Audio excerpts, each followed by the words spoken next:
Hello বন্ধুরা, কেমন আছো সবাই? আশা করছি সকলেই অনেক ভালো আছো। প্রিয় বন্ধুরা, আজকে তোমাদের জন্য নিয়ে এলাম আরও একটি নতুন গল্প।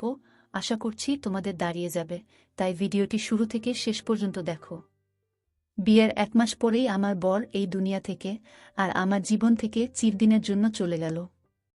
আমার শাশুড়ি তার ছোট ছেলের সাথে আমার বিয়ে দিল, যে কিনা এখন শুধুমাত্র 5 বছর বয়সী। আমি ভেবেছিলাম আমার বিয়ে যার সাথে হলো সে তো বাচ্চা, কিন্তু সে তো পুরোই আগুন, কারণ বাসর রাতে ঘরে ঢোকার সাথে সাথেই আমার সাথে। আমার নাম অদিতি আর আমি ভীষণ সুন্দর ছিলাম। আমার জীবনের সবকিছুই ঠিক ছিল। আমার এমন মনে হতো যেন আমার জীবনে আর হয়তো কখনো কিছু খারাপ হবে না, কেননা আমি কখনো কোনো খারাপ কাজ করতাম না। কিন্তু আমাদের জীবন সম্পর্কে এরকম ভাবা উচিত না, সেটাই হয় যেটা কপালে লেখা থাকে। আমার মা এই দুনিয়ায় ছিল না। আমার একটা সৎ মা ছিল। আমার বাবা ঘরে বেশি মনোযোগ দিত না। এমনিতে তো আমি ঘরের সব কাজই করতাম, বাচ্চাদের টিউশনও পড়াতাম। এজন্য সবাই আমাকে বলতো যে তোমার মা কখনো তোমার বিয়ে হতে দেবে না। প্রথমত সে একটা চাকরানি পেয়ে গেছে, তার ওপরে 5,000 টাকা করে তুমি রোজগার করো। কিন্তু বাড়িতে বাবার কথাই চলত। বাবা যেটা বলতো সেটাই হতো। আর এই জন্যই বোধহয় ব্যাপারটা বদলে গিয়েছিল। আমি 5,000 থেকে 1,000 টাকা পর্যন্ত খুব আরাম করে কামিয়ে নিতাম, যেটা কিনা আমি আমার মাকে দিয়ে দিতাম। কিন্তু তাও একদিন আমাকে আমার মা বলল, তোমার জন্য সম্বন্ধ দেখেছি। আমি অবাক হয়ে গিয়েছিলাম। আমি ভাবলাম হয়তো ইয়ার্কি করছে, কিন্তু সে আমাকে এটা বলেনি যে তোমার জন্য সম্বন্ধ যেখানে ঠিক হয়েছে তারা তোমায় দেখতে আসছে। সে বলেছিল যে তোমার জন্য সম্বন্ধ দেখা হয়ে গেছে, কথাও পাকা হয়ে গেছে। তুমি বিয়ের জন্য প্রস্তুত হও। 1 মাসের মধ্যে তোমার বিয়ে হয়ে যাবে। আমি অবাক ছিলাম, কিন্তু ভেতরে ভেতরে খুশিও ছিলাম, কেননা আমার জীবনে একটা নতুন মোড় আসতে চলেছে। আমি তো হৃদয় থেকে এই কথাটা বের করেই দিয়েছিলাম যে আমার বিয়ে হবে, কেননা আমি ভাবতাম আমার মা কখনো আমার বিয়ে করাবে না। কিন্তু এখন এই সমস্ত কিছুই হচ্ছিল, এজন্য আমি ভীষণ খুশি ছিলাম। আর আমি হাসতে হাসতে বিয়ের প্রস্তুতিতে জুটে গেলাম। বিয়ের রাতে অনেক কিছু অদ্ভুত ঘটল। আমি তো আমার বরকে দেখলামই না। আমাদের দুজনকে একসাথে বসানো হলো, কিন্তু আমি নিচের দিকে তাকিয়েছিলাম। নববধূর মধ্যে এত সাহস কোথা থেকে হবে যে সে মাথা তোলে আর ঘাড় ঘুরিয়ে নিজের বরকে এক ঝলক দেখতে পায়? এজন্য আমিও দেখিনি। এরপর যখন আমি ঘরে বসেছিলাম, তখন আমি আমার বরকে দেখলাম। আর আমি জানতে পারলাম যে সে অনেক সুন্দর আর একজন ভালো মানুষ ছিল। সে প্রথম দিনেই আমাকে অনেক সম্মান দিয়েছিল। আমার সাথে হাসি মজা করেছিল, আমাকে একটা উপহারও দিয়েছিল। তার বাড়িতে শুধু তার মা ছিল আর একটা ছোট ভাই ছিল। সে আমায় বলেছিল যে আমার ছোট ভাই আমার সন্তানের মতোই। তার বয়স যদিও 5 বছর, কিন্তু আমার জন্য তো সে তার থেকেও ছোট। কেননা সে যখন 2 বছরের ছিল তখন বাবা এই পৃথিবী ছেড়ে চলে গেল। আর সে বাবার জন্য ভীষণ উদাস থাকত। এই জন্য বাবার জায়গা আমি নিলাম। আর রোজ রাতে আমি তাকে বুকের সাথে জড়িয়ে ঘুম পাড়াতাম। তখন থেকে সে আমার জন্য এমন যেন সে আমার নিজের সন্তান। আমার দেওরের নাম প্রতীক। আমার বর বলল, তুমি সব সময় ওর খেয়াল রেখো। আমি বললাম, ঠিক আছে, তুমি চিন্তা করো না। সে আমার জন্য ছোট ভাইয়ের মতোই। বিয়ের রাত ভালোই কাটল। এমন মনে হচ্ছিল যেন জীবনটাও খুব ভালোভাবেই কেটে যাবে। কিন্তু যখন সকাল হলো, শাশুড়ি কিছু অদ্ভুত জিজ্ঞাসা করল আর আমার ঘরে চলে এলো। বিছানার চাদর এদিক ওদিক করে দেখতে লাগল। আমি বুঝতে পেরেছিলাম সে কি খুঁজছে। তারপর আমাকে অদ্ভুত অদ্ভুত প্রশ্ন জিজ্ঞাসা করতে লাগল। আমি তাকে বলে দিলাম আর তারপরে সে নিশ্চিন্ত হল। আমার এত লজ্জা লাগছিল, আমি লজ্জায় ঘেমে গিয়েছিলাম। আমি ভাবতে লাগলাম, মহিলারা এরকম আচরণ কেন করে? তার নিজের তো কোনো মেয়ে ছিল না।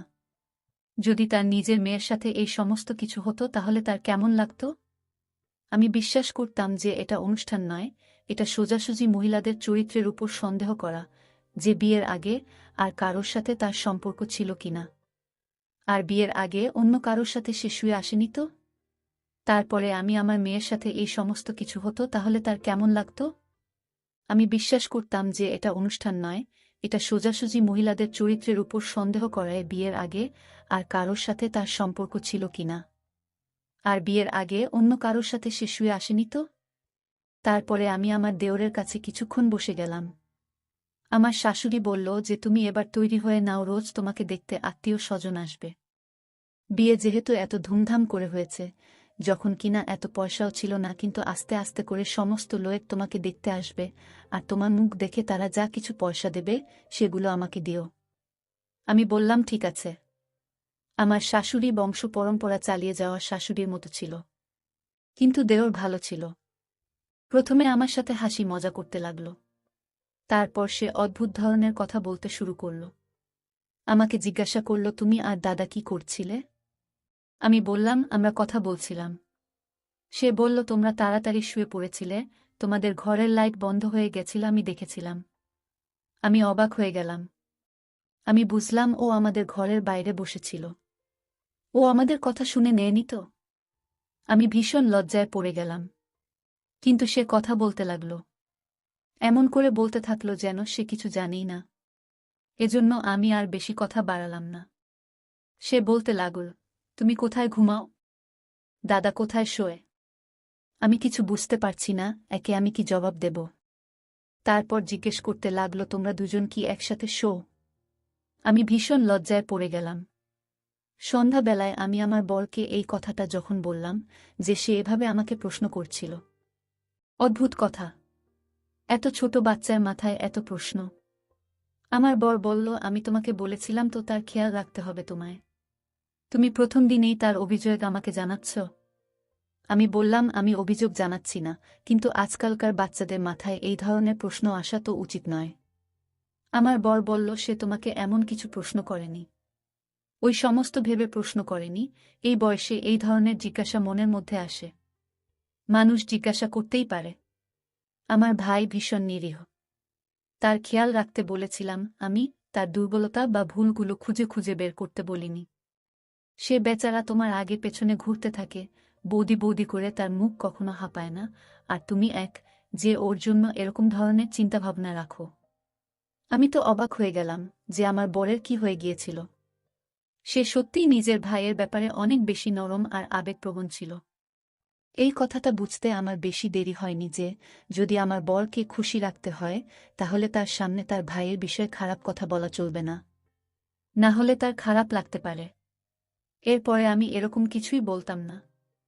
আমাদের বিয়ে হয়েছে মাত্র 1 সপ্তাহ হলো। আমার বর সোজাসাপটা মানুষ ছিল না। সে আমার সঙ্গ দারুণভাবে উপভোগ করত। সে আমাকে ছাড়তেই চাইত না। একদিন তো সকালবেলায় আমার শাশুড়ি আমাকে ডেকে ডেকে হয়রান, কিন্তু আমার বর তার কাছ থেকে আমাকে উঠতেই দিচ্ছিল না। সে বলছিল, আমার সাথে ভালো ভালো কথা বলো, আমার চোখের দিকে তাকাও। তুমি কি কখনো সিনেমা দেখনি? যেমন সিনেমায় হিরো হিরোইন একে অপরের সাথে বসে কথা বলে, তেমন তুমি আমার কাছে বসে থাকো। আমি বললাম, তোমার মা আমায় ডাকছে, হয়তো কাজ আছে, কেননা 10টা বেজে গেছে। সকালের 4টে বা 5টা তো বাজেনি। কিন্তু আমার বর আমার সাথে কথাই বলতে থাকছিল। আর তারপর সেটাই হলো, আমার শাশুড়ি আমাকে বকা দিল। আমি এইসব লোকেদের বুঝতে পারছিলাম না। এরা একটু অদ্ভুত ছিল। আমার শাশুড়ি বলে দিল, তুমি তো আসতেই আমার ছেলেকে নিজের আঙুলে জড়িয়ে নিয়েছ। তুমি ছাড়া তো সে আর কিছু দেখতেই পায় না। আমি বললাম, এরকম তো কোনো ব্যাপার না। এবার সে যদি নিজে থেকেই আমার পেছনে পেছনে ঘোরে, তাহলে আমি কি করতে পারি? কিন্তু আমার বর আমাকে বলেছিল আমার মায়ের সব সময় খেয়াল রাখবে, তাকে খুশি রাখবে, এজন্য আমি পুরো ঘরের কাজ ভালোভাবে করতাম। কখনো কিছুই বলতাম না, কোনো জবাব দিতাম না।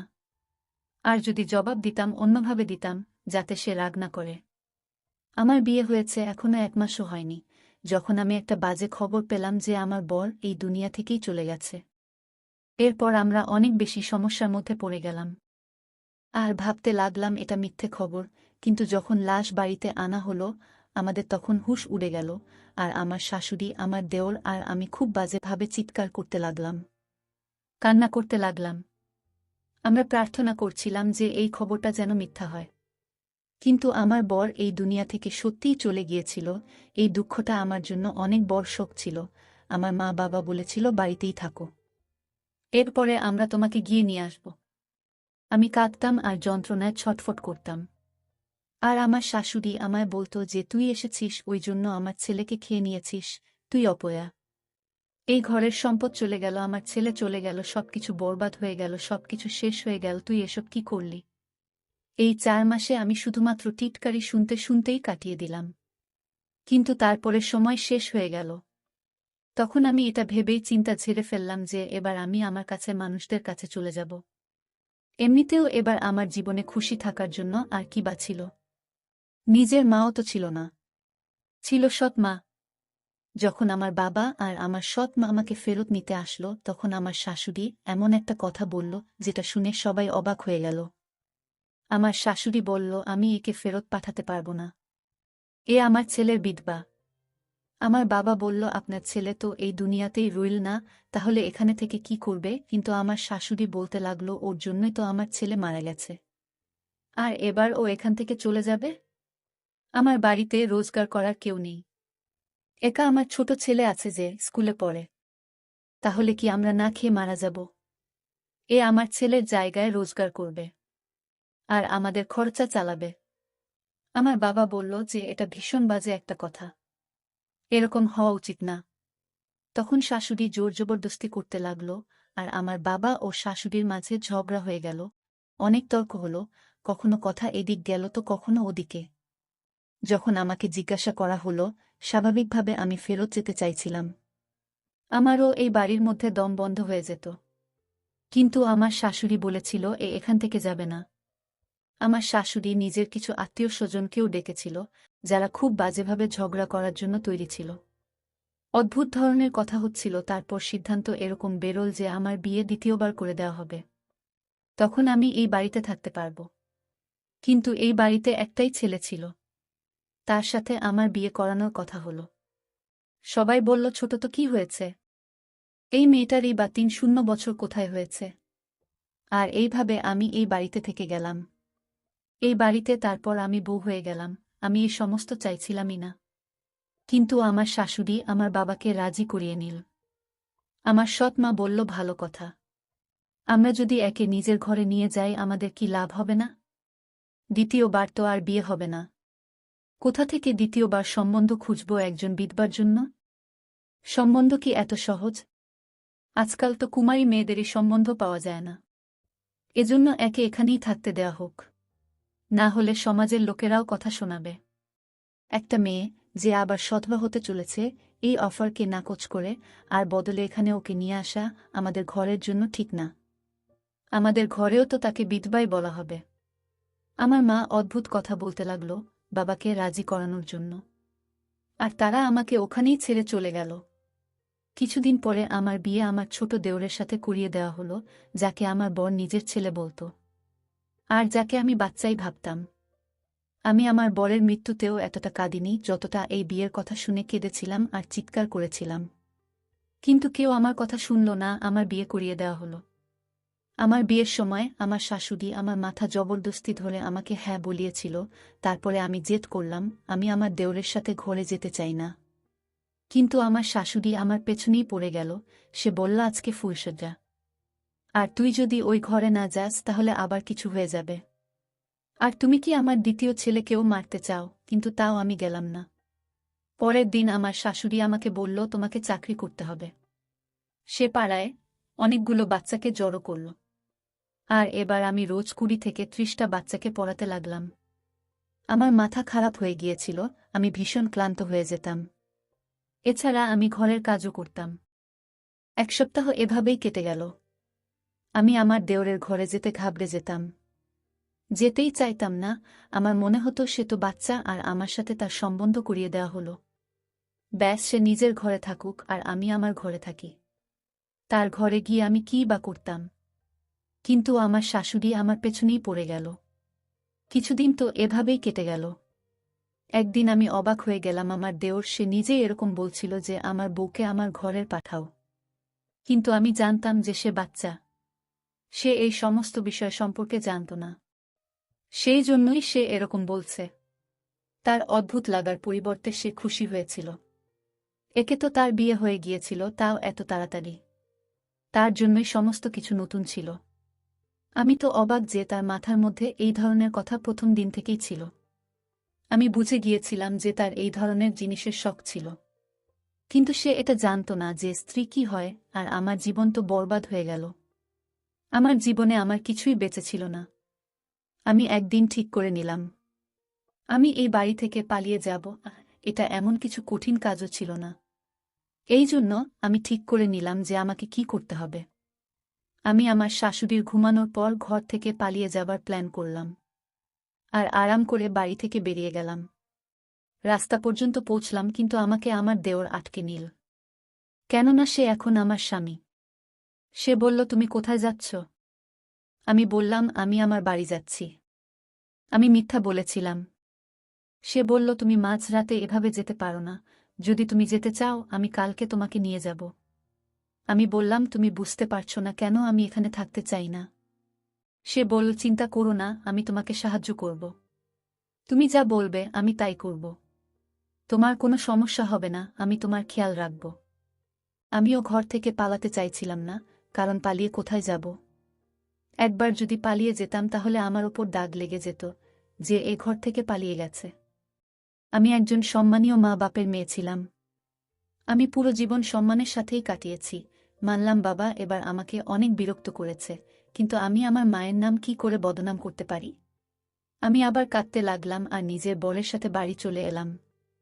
আমি এরকম বর চাইনি। আমার ইচ্ছাই করত না যে তাকে আমি আমার বর বলি।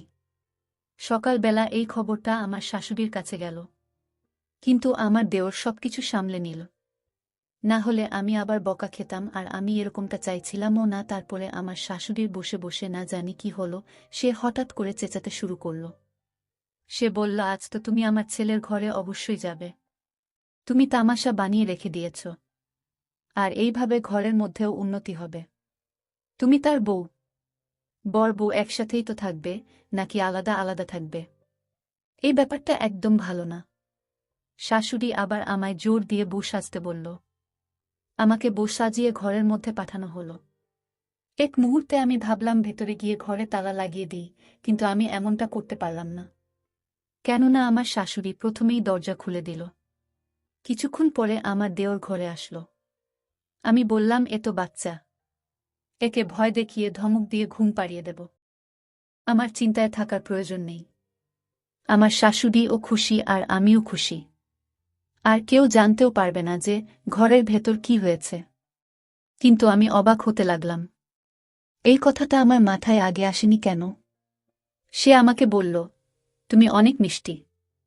আমি বললাম, ঠিক আছে, তুমি এবার ঘুমিয়ে পড়ো। আর আমি মেকআপ তুলতে শুরু করলাম। সে বলল, তোমাকে ভীষণ ভালো লাগছে। আমি বললাম, আমি ভালো হই বা খারাপ এতে তোমার কোনো মতলব নেই। চুপ করে শুয়ে পড়ো। আমি তাকে শেষবার বললাম, কিন্তু বউয়ের মতো না, বরং তার মায়ের মতো করে তাকে বকে ঘুমিয়ে পড়তে বললাম। কিন্তু সে আমাকে অদ্ভুত নজরে দেখতে লাগল, যে রকমভাবে কেউ আমাকে দেখেনি। আমি বললাম, আমার মুখ কেন দেখছ? চুপচাপ ঘুমিয়ে যাও। আমি এখনও তার উপর রোয়াব জমানোর চেষ্টা করছিলাম, যখন কিনা আমার একটু ভয়ও লাগছিল। কিছুক্ষণ পর সে আমার হাত ধরে নিল আর আমার মুখে থাপ্পড় মেরে দিল। আমি অবাক হয়ে গেলাম। সে বলল, তোমার কোনো শিক্ষা নেই যে নিজের বরের সাথে কিভাবে কথা বলতে হয়? আমার ওপর তুমি চিৎকার করছ? মূর্খ মহিলা! আমি বললাম, তুমি সবেমাত্র জন্ম নিয়েছ, আর বর হওয়ার জন্য কান্নাকাটি করছ? তুমি আমার বর নও। সে বলল, আমার তো তোমাকে প্রথম দিন থেকেই পছন্দ ছিল। তুমি জানো তোমাকে পাবার জন্য আমি কি করেছি? নিজের বাবার মতো দাদাকে খুন করেছি, কেননা আমি তোমাকে পেতে চাইতাম। এটা শুনে আমার হৃদয় কেঁপে উঠল। সে নিজের দাদাকে নিজে মেরেছে। সে বলল, আমি আমার দাদার মোটরসাইকেলের হ্যান্ডেল খুলে দিয়েছিলাম, যার জন্য সে একটু এগিয়ে তার হ্যান্ডেলের উপর থেকে নিয়ন্ত্রণ হারিয়েছিল, আর তার অ্যাক্সিডেন্ট হয়ে গেল। সবাই এটাই ভেবেছে সেটা একটা দুর্ঘটনা ছিল। সে দুনিয়া থেকে চলে গেল, যখন কিনা এটা একটা প্ল্যান ছিল। আমি অবাক হয়ে গেলাম যে সে আমার বরকে খুন করেছে, আর এখন আমার বর হয়ে আমার সামনে দাঁড়িয়ে আছে। এ কোনো নিরীহ বাচ্চা নয়, এটা একটা শয়তান যে নিজের দাদাকে মেরেছে। আর এর দাদা যে একে এত ভালোবাসত, যে ওকে নিজের সন্তান ভাবত। এই যুগ কি এতটা খারাপ হয়ে গেল? আমি তো কিছু বুঝতেই পারছিলাম না। আমি ওখান থেকে চলে যেতে চাইছিলাম, চিৎকার করছিলাম, কিন্তু যখন থেকে আমি এটা জানতে পেরেছি যে আমার বরের মৃত্যু স্বাভাবিক নয় বরং তার খুন হয়েছে, তখন আমি 1 সপ্তাহ পর্যন্ত অজ্ঞান হয়ে রইলাম। সবাইকে সবকিছু বললাম চিৎকার করে করে। কেউ আমার কোনো কথাই শুনল না। সবাই বলল এরকমটা হতেই পারে না। সে তার ভাইকে কখনো মারতেই পারে না। তুমি মিথ্যা বলছো কারণ তুমি ওকে বিয়ে করতেই চাইছিলে না। আমার কাছে একটাই রাস্তা ছিল, আমি আত্মহত্যা করে নিচ্ছিলাম। কিন্তু আমাকে কেউ মরতেও দিল না। আজও আমি এভাবেই নিজের জীবন কাটাচ্ছি। আমি বুঝতে পারছি না যে আমি কি করব। এরপর ভগবান আমাকে একটা মেয়ে দিল। আমি এটা ভেবেই উদাস ছিলাম যে আমার ভাগ্যই খারাপ। আমার মেয়ের কপালও খারাপ। কিন্তু আমার কপাল এতটা খারাপ ছিল না। কেননা আমার দেওরের সাথেও সেটাই হলো যেটা সে নিজের দাদার সাথে করেছিল। তার সাথেও একটা দুর্ঘটনা ঘটে গেল আর সে এই দুনিয়া থেকেই চলে গেল। এটা আমার শাশুড়ি সহ্য করতে পারল না, আর সেও মরে গেল। তারপরে পুরো ঘরটা আমার হয়ে গেল। এবার আমি আমার মেয়ের সাথে থাকি, বাচ্চাদের টিউশন পড়াই। আমার জীবন এভাবেই কাটতে লাগল। আমি কখনো ভাবিনি আমার সাথে এত কিছু হয়ে যাবে, কিন্তু তাও এত কিছু হয়ে গেল। আমি আমার বরকে ভীষণ মনে করি, তার কথা আমার ভীষণ মনে পড়ে। আর আজ যদি সে থাকত তাহলে এত কিছু ঘটত না। বন্ধুরা, আমাদের এই গল্পটি যদি ভালো লেগে থাকে লাইক, কমেন্ট, শেয়ার ও সাবস্ক্রাইব করে আমাদের পাশেই থাকবেন। ধন্যবাদ সবাইকে, ভালো থাকবেন।